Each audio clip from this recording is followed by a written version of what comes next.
Hello family.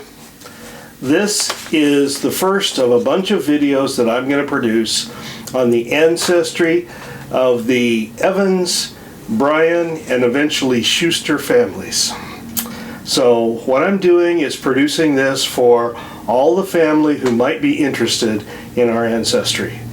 This means my kids, my cousins, my sisters, my mom, all of those people, grandkids, anyone who's interested in where it is that the Bryans and Evans and Schusters and Sharmans all came from.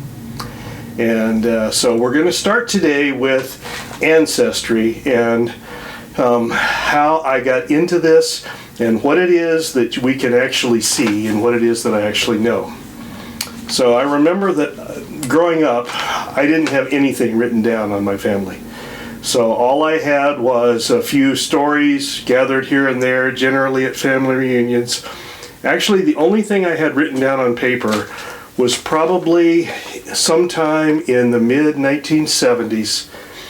We were at Buster's house. It was after Granddaddy had passed away, and Grandma was sitting there, and for some reason we got her talking about family history, and I grabbed the only piece of paper I could find, which was the back of an envelope, and I began writing. I wrote down Hayden, I wrote down the names of her mom and her dad, and some details about them, and then who their parents were and other sisters.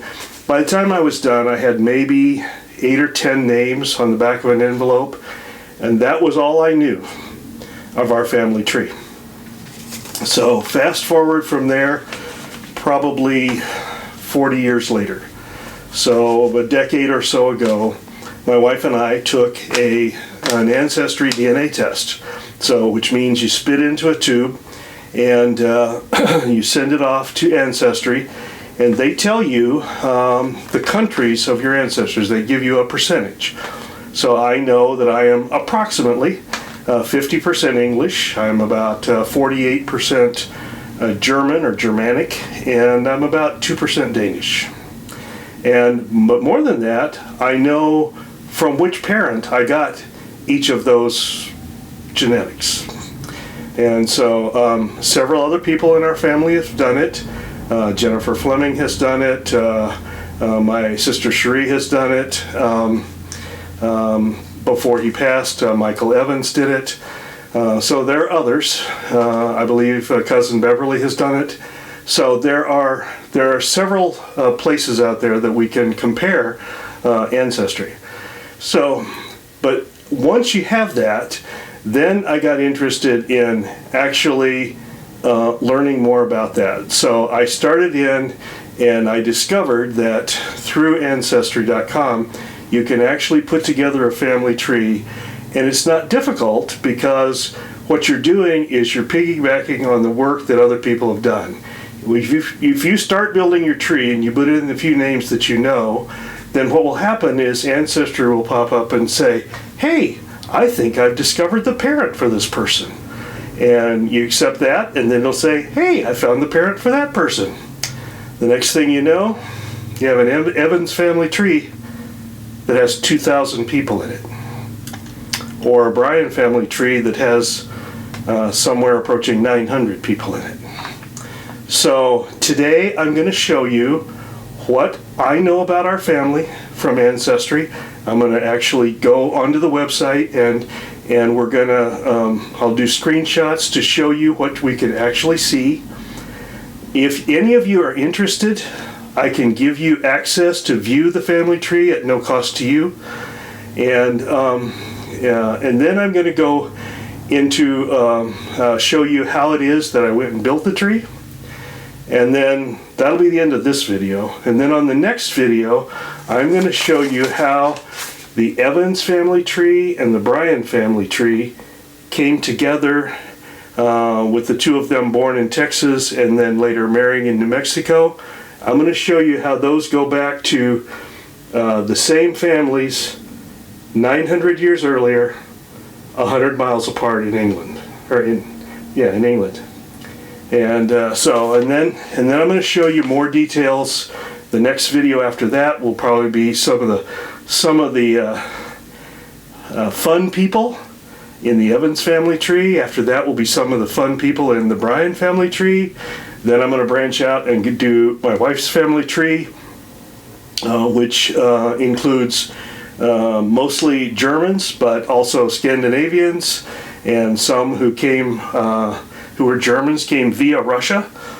So we'll go into that story, and we'll just see what you like. So let me know what you think. So if you don't like it, just turn it off. But anyway, I hope you enjoy it. Okay, so here we are on the Ancestry website, and I'm going to start with the information that Ancestry gleaned from the DNA test that I did many years ago. You can see that it says that my ancestry is 50% English. It looks like England is right here, but if you actually click on it, it says it could come from anywhere in this region, but mostly it is from England itself.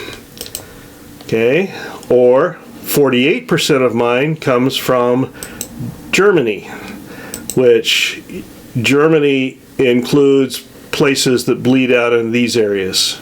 So most of Europe actually could be in that, but concentrated within the center section of Germany. And then the third one is from Denmark, and you can see Denmark also would include Netherlands and northern Germany.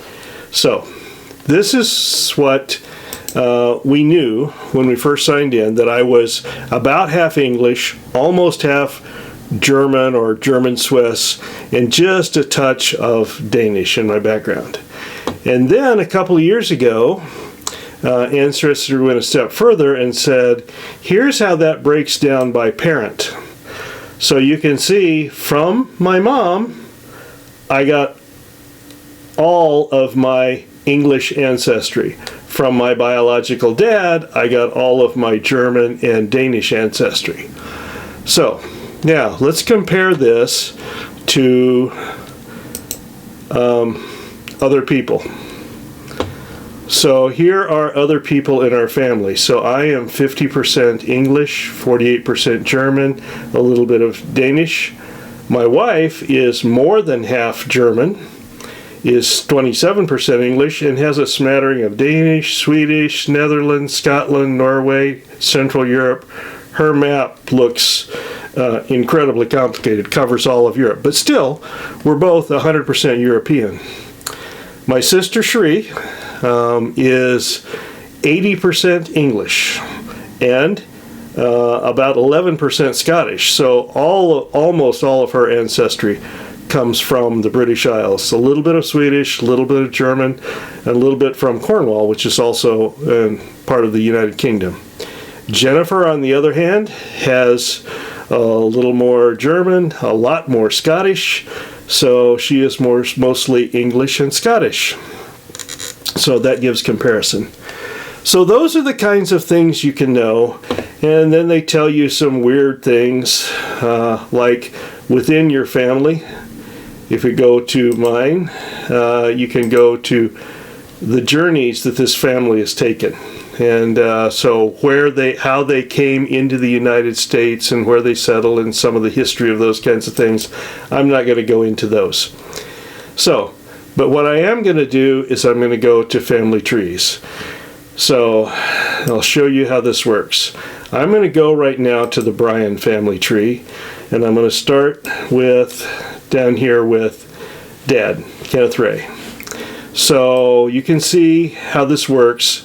Here's Kenneth Ray, and then if you go up here, this is his dad and his mom, and on the two sides of them, each of their parents, and then it breaks out further and further.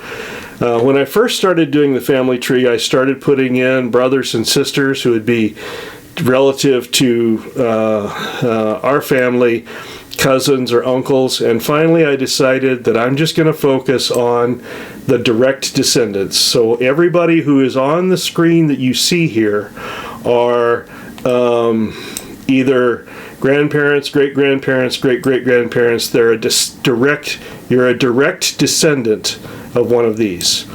Now what I've done is picked this line right here, Calvin Garrison, to go back. And I'm going to move my way across the screen because you can see, if you go far enough back, what happens. When you first go on to the site and you put in somebody's name and you come back the next day, it'll say, oh, you have a person here named Daniel Doan.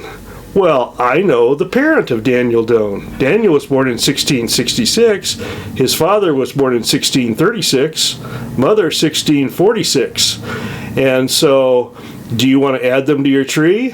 All you do is click on it, say review the details, and it will tell you, you can check to see that they match, the part of the country and everything looks good. This is what someone else has in their family tree where they've already documented. This is Daniel Doan's parent. This is, okay, we're in 1600s now, so obviously I don't have any personal information of that. So you can say, oh yes, I think that's the right person, and now it adds them. Then you say, okay, and I also think that's the mom. Now, you can see in a matter of a couple of minutes I've added people to the family. You can also see these green arrows mean there's other people here who are already ready to be added. And more people down here. Now, go down other parts of the tree.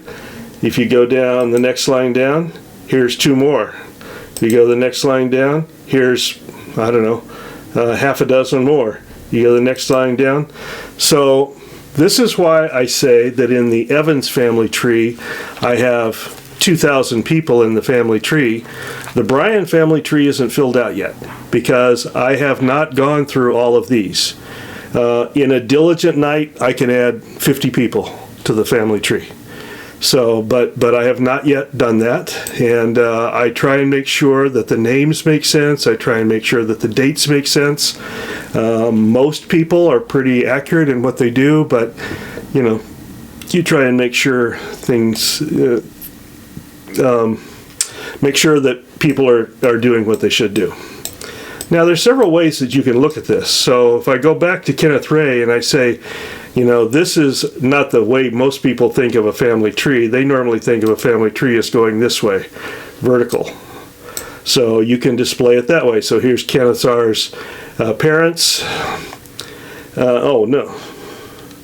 Actually, this is Karen's parents. I have Karen down here. And here's Kenneth Ray and mom. And then here are Ken and this is Kenneth's parents and brothers and sisters, and then from there I start going through each line. Now, you'll notice all these little green leaves at the top of these. So we go back, so this would be Kenneth Ray's grandfather right here, Abner. If I click on Abner, and I say there's 7 hints about him. So this shows Abner, where Abner showed up in a census in 1920 and 1900. This would show like whether he could read or write, how many grandkids he had, where he lived. So it will show a birthplace, a residence, spouse, children, all of those things. Here's a birth certificate. They're helpful. So you can see there's just your World War draft card. So there's all sorts of things that you can glean from these. I have gone down some of those trails and developed some of those things, which have been just fascinating to me. Like, for example, I know how Abner wound up in White Flat, how he came from Texas, and so it's a fascinating story. But you can see there are 7 for him. If I go back just to the family tree again and just view the tree, look how many of these little green things are, and every one of them has many, many things that you could go look up. You could spend your life going through this. So what some people have done is, as you come across them, they've saved pictures. So here's a picture of Tillman Peter Harcrow, for example. Sadie's, what would this be? Sadie's grandparents. And and then if you click any of these, it keeps building the tree up and building the tree up. So if you want to follow the Bryan name, just follow the father. So it starts Kenneth Ray, Elihu, Abner, Aaron, William Joel, back to James, back to Joel, all the way up. So here's where somebody put in, this is the one who came to the United States.